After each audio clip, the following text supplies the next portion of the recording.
गुरु प्यारी साध संगत जी, राधा स्वामी। कल हमने सच्चे साथी, सच्चे हितैषी, सच्चे संगी के विषय में बात की और निष्कर्ष यही निकला कि हमारा सच्चा साथी केवल सतगुरु है। अब उसी विषय पे थोड़ा सा और आगे बढ़ते हैं। उसी विषय पे बात करेंगे कि वो हमारा सच्चा साथी कैसे है। देखो, दुनिया में हम जिनको भी अपना सच्चा साथी मानकर बैठे हैं, कल भी थोड़ा सा इसी पे विचार करा, आज भी इसी पे करेंगे कि हम सबसे ज़्यादा अपने नज़दीकी, अपने परिवार, अपने ख़ानदान, अपने कुल के लोगों को अपना सच्चा हितैषी और सच्चा प्रेमी, अपना सच्चा साथी मानते हैं। लेकिन सच्चा साथी सतगुरु कैसे है, इस पर भी थोड़ा सा कर नज़र डाला था, आज फिर डालेंगे। हमारे कुल के लोग, हमारे परिवार के लोग, हमारे साथी, हमारे मित्रगण, हमारे परिवार वाले हमसे उतनी ही मित्रता रखते हैं जितना उनका हमसे स्वार्थ है, और हम भी उनसे उतना ही रिश्ता रखते हैं जितना हमारा उनसे स्वार्थ है। लेकिन एक ही इस दुनिया में साथी है, सच्चा मित्र है, जो हमसे निस्वार्थ प्रेम करता है। इतना प्रेम करता है जिसका हम अंदाज़ा भी नहीं लगा सकते। सत्संग में समझाया जाता है कि जीव, इंसान, मनुष्य, जानवर, किसी को भी देख लीजिए, कहा जाता है कि सबसे ज़्यादा प्रेम माँ करती है। लेकिन पिता करता है। लेकिन कभी हमें इस बात का बिल्कुल भी एहसास नहीं होता कि हमें सबसे ज़्यादा प्रेम हमारे सतगुरु करते हैं, हमारे गुरु साहिबान करते हैं। कहा जाता है कि पिता से 100 गुना अधिक मोहब्बत माँ करती है। माँ से भी 100 गुना अधिक प्रेम परमात्मा करता है, और परमात्मा से भी 100 गुना अधिक प्रेम गुरु करता है, सतगुरु करता है। पिता का प्रेम दुनियादारी के हिसाब से शांत प्रेम होता है, जिसका वो बिल्कुल भी इजहार नहीं करता। माँ का प्रेम हमें काफ़ी हद तक इजहार में महसूस होता है।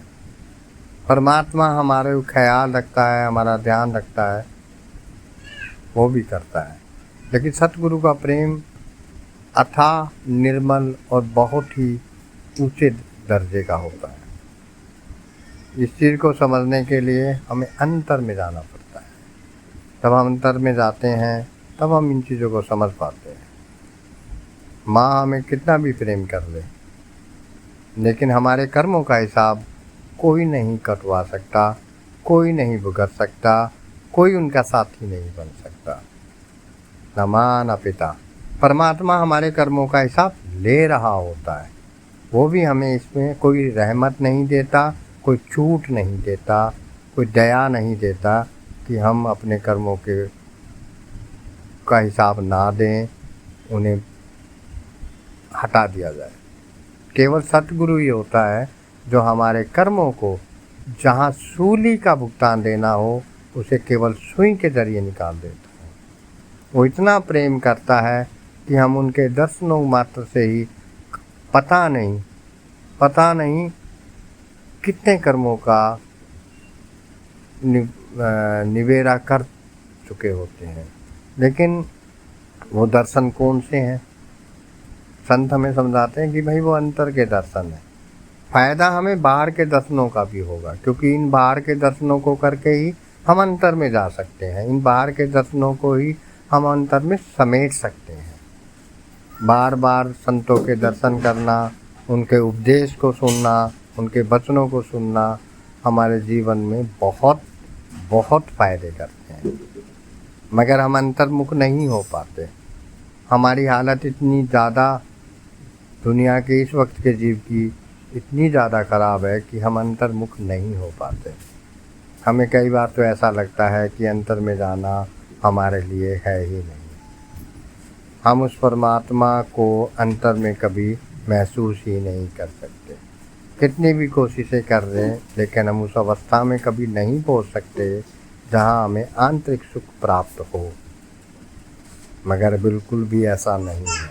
हमारे गुरुओं ने, हमारे संतों ने हमें बार बार समझाया है कि परमात्मा ने हमें वो सारी नेमतें देकर भेजा है जो संत महात्मा लेकर आते हैं, बशर्ते हमारे प्रेम में, हमारे भरोसे में कहीं ना कहीं और हमारे कोशिशों में, हमारे रहनी और करनी में कहीं ना कहीं त्रुटि रह जाती है जो हम अंतर्मुख नहीं हो पाते। हम यहाँ डरते रहते हैं, मौत का डर, घाटे का डर, मान का डर, इज्जतों शोहरतों और ओहदों का डर हमें सताता रहता है कि कोई ये चीज़ें हमसे छीन ना ले। लेकिन परमात्मा या सतगुरु कभी भी हमें इन चीज़ों का डर नहीं देते। जो कुछ होना है वो होके रहेगा, तो नहीं होना वो नहीं होगा। संत हमें बार बार समझाते हैं कि भाई चिंता ताकि कीजिए जो अनहोनी हो। हमें इन चीज़ों का डर नहीं रखना होता, हमें उनके भरोसे पे रहना है, पूरे दृढ़ विश्वास के साथ करना है। हमारा हाल तो देखो ना कैसा है। हम पहले दुनिया के कामों को तवज्जो देते हैं और संतों के बताए हुए उपदेश को हम पीछे छोड़ देते हैं। उन्हें सबसे बाद में वक्त मिलने पर सोचते हैं कि जब हमें वक्त मिलेगा तब कर लेंगे, आज नहीं कल कर लेंगे। हम हर चीज़ को कल पे टाल देते हैं, जबकि सबसे ज़रूरी जो काम है वो यही है कि संतों के हुक्म को मानना, उनके कहे अनुसार अपने जीवन को ढालना और रोज़ाना पूरी ईमानदारी से, बार बार मैं विनती करता हूँ, पूरी ईमानदारी से। कहीं ना कहीं हमारे दिल में बेईमाना है। हम इच्छाएं लेके बैठते हैं हमारे बाल बच्चे अच्छे हों, वो पढ़ लिख जाएं, बड़े ऑफिसर बने, बड़ा नाम कमाएं, बड़े घर हों, गाड़ी हो, ये वो पता नहीं क्या क्या इच्छाएं लेके हम बैठते हैं। कभी भी ये चाहत लेके नहीं बैठते कि हे परमात्मा, हे सतगुरु, हे गुरुदेव, आपकी मर्जी के अनुसार मैंने अपने जीवन को लगाना है। हम तो वो चाहते लेके बैठते हैं, अगर हम नहीं करेंगे तो शायद घाटा हो जाएगा, औलाद निकम्मी हो जाएगी, ये हो जाएगा, वो हो जाएगा। भाई जो हमें डराता ही हो वो हमारे भक्ति के लायक कैसे हो सकता है। और संत सतगुरु हमें कभी नहीं डराते। हमारे किसी भी काले लेख को सतगुरु कभी गौर से नहीं देखते। हमारे गुनाहों पर सतगुरु कभी भी दंड नहीं देते। ये पहले हमें जान लेना है। वो हमें दंड देने नहीं आए, वो तो हमारे कर्मों के दंड से हमें बचाने आए हैं। उन्होंने साधन बताया है कि किस साधन के ज़रिए हम अपने सूरत को उस अंतर में परमात्मा के साथ जोड़कर, उस परमात्मा की ताकत उस शब्द के साथ जोड़कर सदा के लिए छुटकारा पा सकते हैं। मगर हम तो इस आस में बैठे हैं कि कोई हमारे लिए और कर लेगा। यह संभव नहीं है। हमारी कोशिश में कमी है, हमारे इश्क में कमी है, हमारी मोहब्बत में कमी है, जो हम ऐसा नहीं कर पा रहे।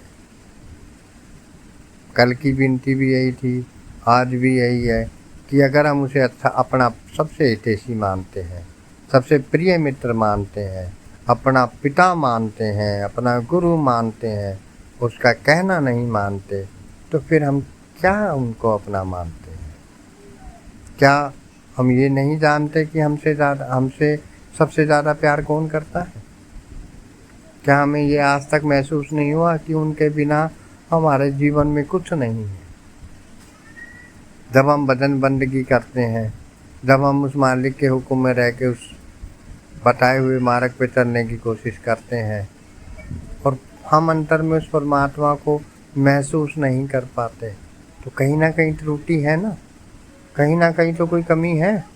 नहीं तो क्या रब कभी झूठ बोलते हैं? क्या उनके वचनों में मिथ्याता है?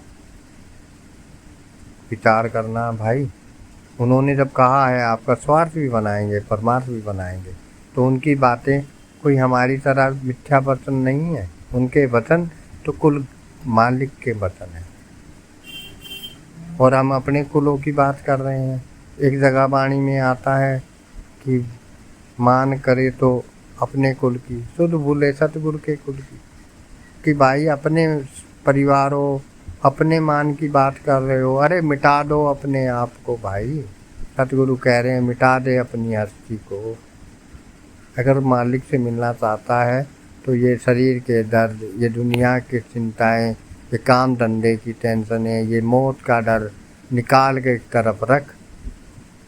और ये उनका वचन है, निभाएंगे। आप अपनी जिम्मेदारी निभाओ। आप कहते हैं आगे की जिम्मेदारी आप वो निभाएंगे, ये भी वही कहते हैं।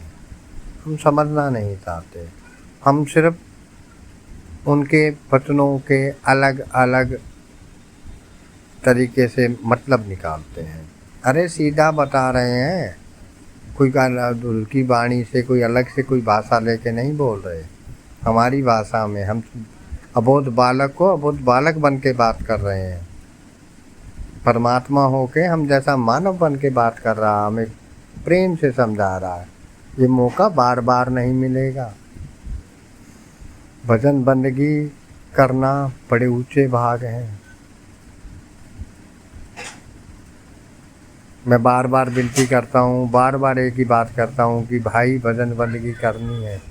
हम क्यों भूल जाते हैं कि हमने जो वादा उनके सामने किया है कि दसवंत हम देंगे, अरे उसमें भी क्या त्रुटि है भाई। ये उनका वादा है, निभाएंगे वो। हम अपनी करनी में क्यों कमी छोड़ रहे हैं।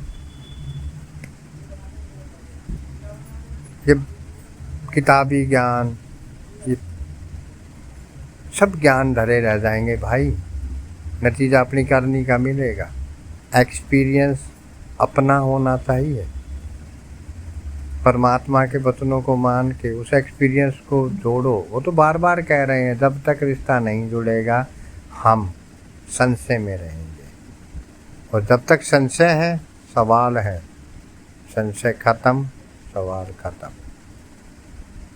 और अंतर की हालत क्या है, अंदर जाएंगे तो हमें महसूस होगा। वो ऐसा आनंद है, वो ऐसा रस है, जो पीता है वही जान सकता है, वही समझ सकता है। आपके सामने बार बार विनती करने का मेरा सिर्फ यही उद्देश्य है कि हम पूरी ईमानदारी, पूरी तवज्जो के साथ, बिना चाहत लिए, बिना इच्छा लिए, बिना ये वो भाव रखे, सिर्फ हमने भक्ति करनी है, उनके हुक्म को मानना है। फिर देखिए वो हमारी भक्ति में चार चांद लगाना उनका काम है। वो अपनी जिम्मेदारी से पीछे नहीं हटेंगे। हम अपनी जिम्मेदारी को पूरा करें। हमें वो हक ज़रूर देंगे जिसके हम हकदार हैं। आगे से आपके सामने फिर विनती करी जा रही है कि अगर आपको मेरा मैसेज ठीक लगता है, मिलोनी करके मुझे बातें करना नहीं आता। जो मेरे सतगुरु मुझे प्रेरणा देते हैं मैं वही बोलता हूँ। तो प्लीज़ इसे सब्सक्राइब भी कीजिए, और हो सके आपको अच्छा लगे कि कोई और भी प्रेरणा ले सकता है तो इसे फॉरवर्ड भी कीजिए। बस आज के लिए इतना ही। राधा।